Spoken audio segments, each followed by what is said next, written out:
Yeah, that's an interesting question. My own opinion, for what it's worth, is that that rule of having to have kosher food is not for you today. Let me say this, suggest to you. The council in Acts 15 is not the final word. I would venture to say that Paul went beyond that council.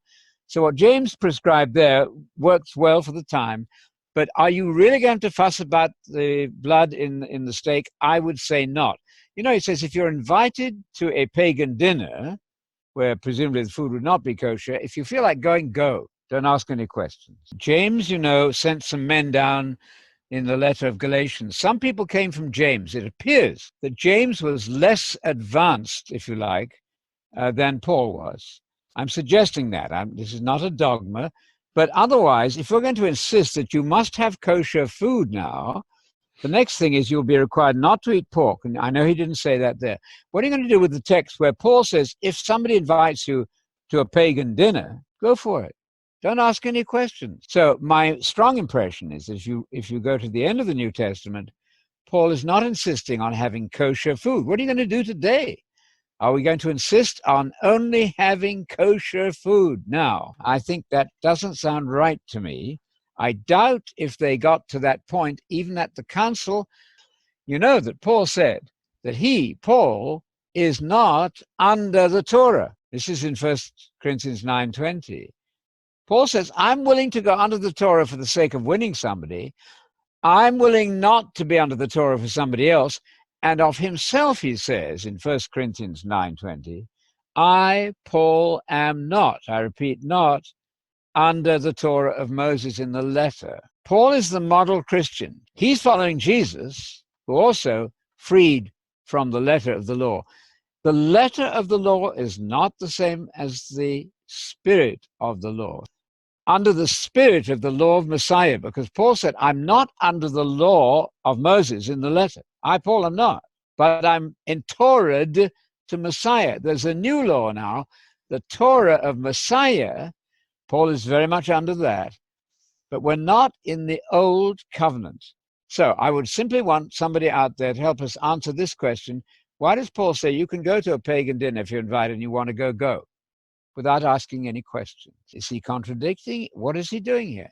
And he's being diplomatic when he says, you know, if your neighbor is going to be offended, let's take the issue of wine. If you're at a dinner party and you know that somebody is very sensitive to alcohol and doesn't want to have it, then I would abstain yourself. Not that alcohol in itself is wrong. We know that. So Paul is very keen to keep everybody happy, which is not always very easy. But I cannot see from the text you just read how Paul is forbidding going to a dinner with a pagan. Okay, the meat's been offered to an idol. So what? Paul says, get on with it.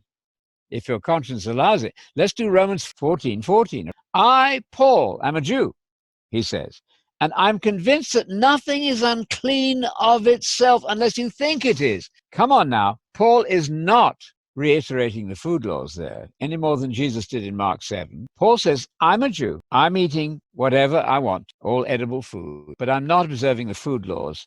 In 14:20 of Romans, he says, all things are clean.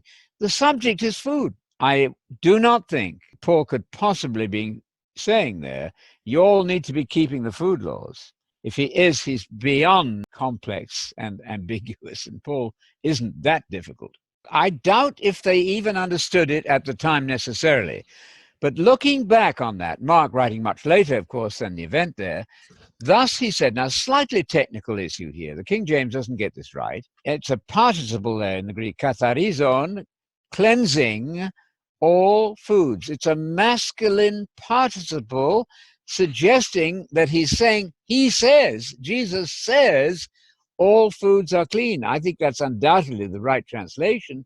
The idea of not being bound by the food laws is right there from Jesus himself, reiterated and clarified by Paul. So let's say this. The new covenant words are from Jesus. Further, in Paul, it's a progress. We're very, very legalistic in the West. We want to know, is it right here or is it right here? What if it's a process?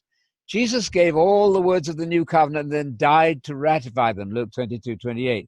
It's actually the Jesuanic covenant of the kingdom. That's what he's ratifying, the gift of the kingdom.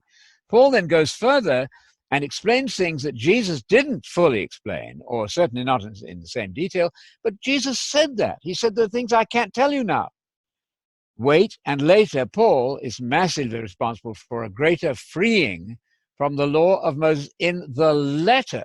Yes, we should be keeping the law of Moses in the spirit, because that's now the law of the spirit of life in Christ in Romans 8:1. You should be under the law, the nomos, of the spirit of life. Note the word spirit. The easiest contrast for your friends is the difference between letter and spirit. Do not go back under the law in the letter. If you do, you're disobeying Jesus. Paul trumps the situation for me. So the basis then is Jesus in Mark 7, cleansing all foods. Strongly in Romans 14, Paul says, I'm a Jew, I'm not under the food laws.